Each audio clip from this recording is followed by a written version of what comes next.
We are going to talk about the knowledge required to start the real estate brokerage business.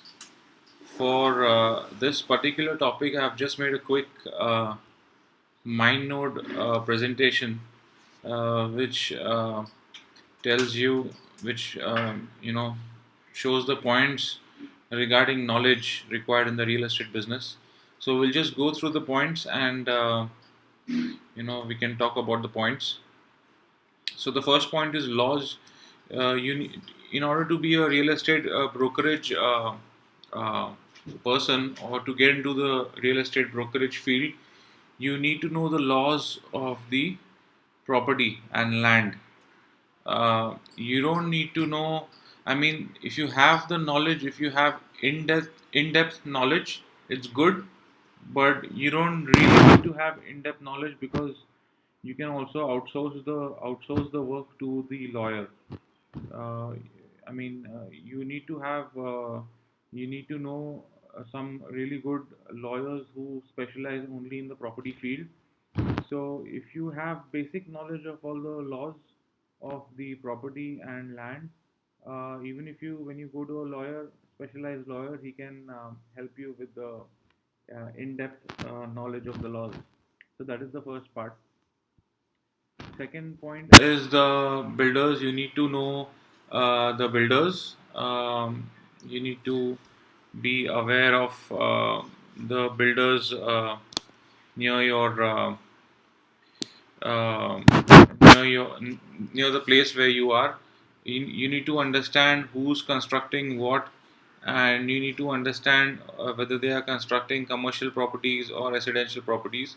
So just get to know the builders who are just next to your place, so that you understand what the market is. For example, if I'm based in Andheri East, then I need to be aware of the builders who are operating near Andheri East, um, so that you come to know what the market is.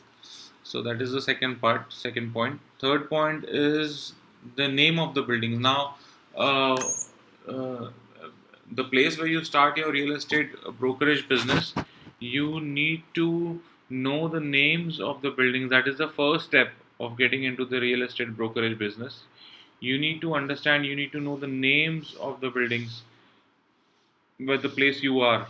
So when I started in this line, I started from scratch. I really had to understand what is the name of the building next to my building.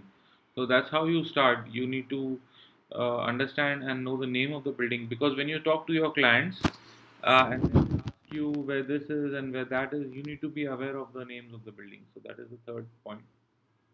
A fourth point is just that you need to be aware of what's more in demand in your area. Is it a 2 BHK or a 3 BHK or a 4 BHK, etc. You need to have your concepts clear. So you need to know what a sale deed is. You need to know what a lease deed is. You need to know what a leave-in license is.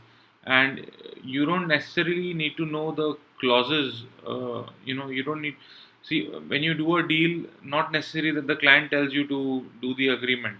You always outsource the agreement. You are not a. I mean, when you get into the real estate brokerage field, you are not a lawyer. You are a dealer, property dealer. You don't need to know the details, but you need to know the person who knows the details. So it's all about outsourcing and delegation. You need to be aware of the TDS rules. For example, if it's uh, if the seller is a resident of India, then the purchaser needs to deduct 1% TDS in case of sale deed. If he's an NRI client, then the purchaser has to deduct TDS of around 23% or more. So all these rules you need to be aware of. You need to be aware of who the brokers are in your locality. Most of the deals, I will say that they don't happen direct. Uh, when I say direct, is when you have a client, when you have a owner direct, and when you have a purchaser direct. Deals don't happen that way. You need to rely on the brokers. So you need to be aware of who the brokers are in your area. You need to be aware of the rates So when I'm talking about the rates, I'm talking about the market rates. What are the prevailing market rates, as well as there's something called as ready reckoner. You need to be aware of the ready reckoner as well. What is the ready reckoner in your area? You need to be aware of the lawyers in your area. And I'll just add one more point here. You need to do surveys. So surveys is every you can have a specific day every week where you go for a survey. Survey is nothing but uh, going to a particular place and understanding the rate there, understanding the who. For example, if you're in Vashi and then you want to do a survey in a new area, uh, even if it's not a new area, but if it has some new projects coming up. So, for example, if you're in Vashi and if you want to do a survey of Sanpada, you go to Sanpada and then you meet, uh, the builders there, or they must be having boards there. They must be having their boards there. So you just call them and ask them what the rate is, how do what is the configuration? Is it a 2 BHK they are building or a 3 BHK? That is a survey. Survey is nothing but that. So understanding what the new project is. You need to be updated on the survey. That's really important, because otherwise, how would you know where the new construction is coming up? So that is a very important factor which you need to understand. Survey.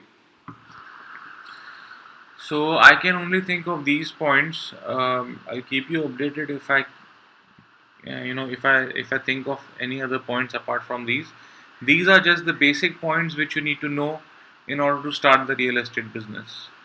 So yeah, that's about it, guys, and have a nice day. And I hope you guys are safe during this pandemic. I am right now at my residence here at NRI complex. I just thought I'll make a video. So there you go. And yeah, have a nice day. Have a great week ahead. Cheers, guys.